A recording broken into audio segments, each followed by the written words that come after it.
Faleminderit zonja drejtuese e seancës.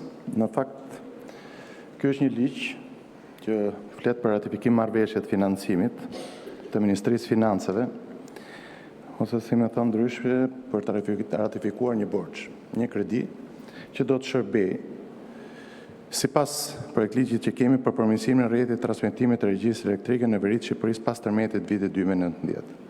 Pikës pare duhet të them që me sa më kujtohet dhe nuk di në një dokumentacion që themi që kemi pasur dëmtime në veri të Shqipërisë në Shkodër, po të referohemi vitin 2019, më sa diun pika ka qenë maksimumin në Fushkruj dhe Lezhë, po gjithsesi pas 7 vitës na thoni që janë dëmtuar në stacione dhe ju tani po ndërhyni me një kredi. Dhe për më tepër, një kredi e cila është garantësh Ministria e Financave dhe merret për OSHE-n. Në fakt që këtu propagande bie poshtë, kuptoni që OSHE-ja ka performuar mirë, do të pyetja që vjen mbrapa është po pse merrni kredi përderisa keni arritur të ardhurat. Ne jemi gjithmonë në fakt për investime në energji, por refuzojmë fuqimisht këtë model të marrjes së borxheve, ndërkohë që financat publike keq menaxhohen. Por me që më preket për sa i përket rindërtimit, dhe zotë ministër, ju në fakt nuk keni pse të merrni përsi për mëkatet e qeverisë kaluar, por do t'ju jap disa shifra për rindërtimin dhe ajo çfarë ka ndodhur në këto vite pas vitit 2019. Shifra totale, sipas përfaqësuesve të Ministrisë Financave, është rreth 1.2 miliardë euro për këtë proces rindërtimi, një shifër shumë e madhe. Dhe me që jam dhe nga qyteti Durrësit, që ka qenë një nga qytetet kryesore që është dëmtuar, do të vazhdojmë se çfarë është bërë me këtë proces. Majmën zoti Rama që në kryet e herës dilte dhe thonte që në fund të vitit 2022 procesi i rindërtimit do të ketë përfunduar. Dhe pyetja është sot që flasim, a ka përfunduar procesi i rindërtimit? Po ju them që jo, akoma nuk ka përfunduar. Pa llogaritur vitet në vonesë që jemi. Gjithsesi, vazhdojmë për sa i përket mënyrën se si është menaxhuar ky proces. Mos harrojmë që përveç procesit të financimit nga qeveria shqiptare, kemi pasur gjithashtu edhe ndihmë nga vendet mike, siç janë Emiratet Bashkuara, Turqia, në ata dhe vendet e BE-s me radhë. A e dini që në Durrës procesi i ndërtimit, qofse do të ngelim vetëm tek ato çfarë na janë bërë dhuratë në ndërtime, janë futur tani vonë, pas afro 7 viteve, vetëm e vetëm sepse pikërisht atë pjesën që kishte për detyrë të bënte qeveria shqiptare të lidhte ujin dhe energjinë elektrike nuk bëi. Unë gjithashtu duhet të denoncoj që mënyrën se si është bërë procesi. Ne sot kemi denoncuar raste kur ky proces është abuzuar rënd duke bërë pikërisht investime në letra, po jo investime në terren. Pikërisht prandaj dhe kemi kërkuar Komisionin Timor, si në këtë parlament dhe në Këshillin Bashkiak Durrësit, po kur nuk na është dhënë mundësia dhe me forcën e kartonit na është mohuar Komisioni Timor, megjithëse është një e drejtë kushtetuese, se fundja çfarë ka opozita? Komisioni Timor për të parë se si janë shpenzuar paratë publike. Na i kemi mohuar këto. Pavarësisht se kemi raste kur pavarësisht se kanë qenë DS2 dëmtimet janë bërë DS4 vetëm që të përfitoheshin para publike. Dhe për më tepër, jo vetëm që nuk janë bërë investime, po thjesht janë bërë disa fasada dhe përfituesit çuditërisht janë të njëjtë në Bashkinë e Durrësit. Gjithmonë miq pranë kryetares së bashkisë, por dhe të Ramës. Kemi parë që qindra kasolle shpesh u konvertuar në shtëpi të prishura dhe përfituan pikërisht ato që janë pranë jush patronazhist e me radhë. Kemi shkolla të papërfunduara. Dhe me që jemi nga Durrësi dhe këtu kemi edhe deputet të Durrësit, ju ftoj, a është e vërtetë që kemi një gjimnazin kryesor të Durrësit, një nga kryesorët.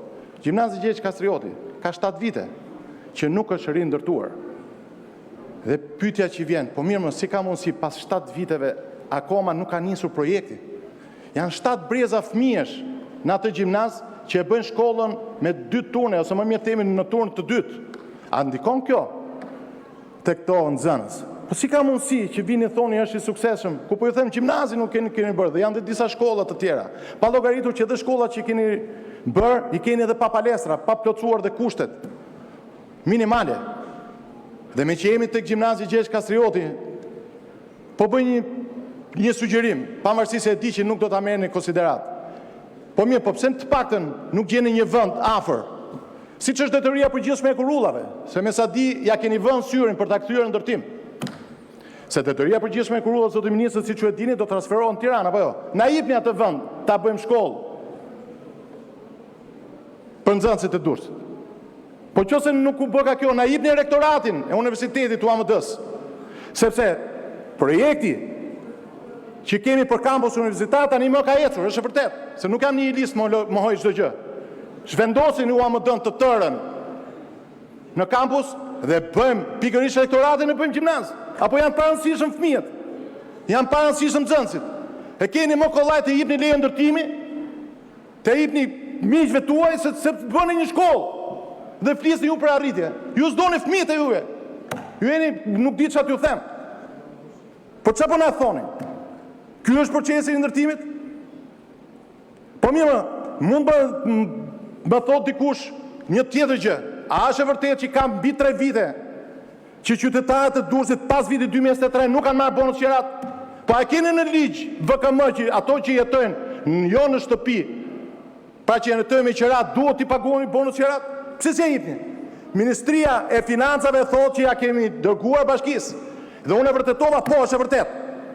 I ka dërguar fond, 20 milion euro.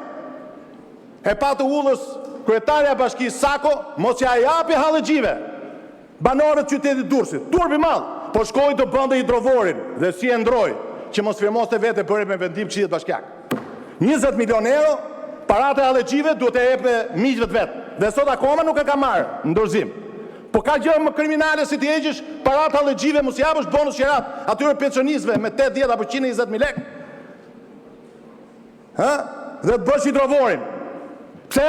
Sepse ishin interesat se duhet të përfitonin para. Dhe hidrovor, jo vetëm që nuk kryen funksione, po tani më përmbyt dhe Durrësin, se është bërë 1.2 metra më lartë se kuota, që këshin vendosur specialistët në vitin 50. Kjo është e vërteta. Mendje prishur gjithë, e keni mënën për propagandë, po këto janë faktet. Është përmysur Durrësi 3 herë për 2 vite për ati hidrovori. Po kemi përsëri një rast tjetër, abuziv. Me VKM nuk lejohen që në të njëjtat vende ku janë ndërtuar i njëjti pallat, i njëjti projekt, që ka qenë çuditërisht, VKM-ja thotë që njësi të shërbimit, dyqanet që ato i kanë me letra, me dokumentacione, me pronë toke, me pronë të dikushme, nuk i gëzojnë. Po mirë, pse s'ka drejt ai që ka pasur pikërisht në të njëjtin vend, të gëzojë njësi në shërbimit dyqanin. Po kujt doni t'ia jepni? Pse e përfitoni edhe më vonë me siguri do t'ia jepni miqve tuaj? A nuk është dhe kjo kriminale ti marrësh pronën dikujt që e ka për 30 vitesh? Sepse nuk po them që po mos jetë bërë ndërtim, dakord, po është bërë në të njëjtin vend, mes Durrësit. Në mes të Durrësit, dhe ja jepni kujt? Gjithmonë do dalin ndonjë mik që do t'i marrë. Në fakt, unë sa herë që flitet për ndërtimin, në fakt ne mundohemi dhe themi gjithmonë e bëjmë politikë, po kjo kalon politikën.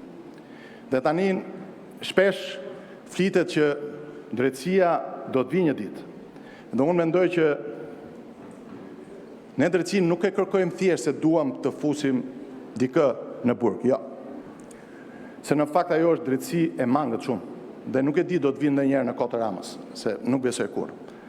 Por ama në fakt e rëndësishme është që jo vetëm të ndigjen penalisht, por me të gjitha pyetja është, a i kthehen paratë qytetarëve? Sepse në sojën tuaj është bërë ullës që bën një vit burg dhe trashëgojnë disa miliona euro të vjedhura. Kështu është e vërteta. Kemi raste plot. Njerëz të fuqishëm që tani gëzojnë milionat e euro dhe kanë bërë 6 muaj apo një vit burg. Kjo është e vërteta. E vërtet që flitet tani më kudo dhe ka dalë dhe si parull. Jemi të gatshëm bëjmë ne 6 muaj për një vit burg, për të fituar ca para. Por Rama ndko do vi një ditë që do t'japi llogari në drejtësi. Edhe në qoftë se nuk do t'japi llogari me drejtësinë që ne presim, t'jeni sigurt që do t'japi llogari me drejtësinë e Zotit. Faleminderit. Fjalën e ka zoti Balla, të